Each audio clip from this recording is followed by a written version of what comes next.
Tā, esmu dziļo pakaišu kūtī. Zem manīm ir apmēram pusmetrs pakaišu un mēsli. Viss pārējais, kas nāk no govīm. Govis izrāda milzīgu interesi. Šodien ir, pa dienu bija ap 30 grādu karstums.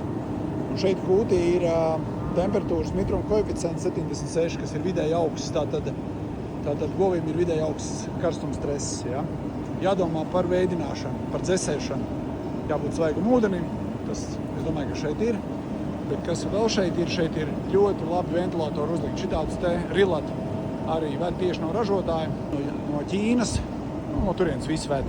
Skaties, ko grib daudzīties? Negrib daudzīties. Ja?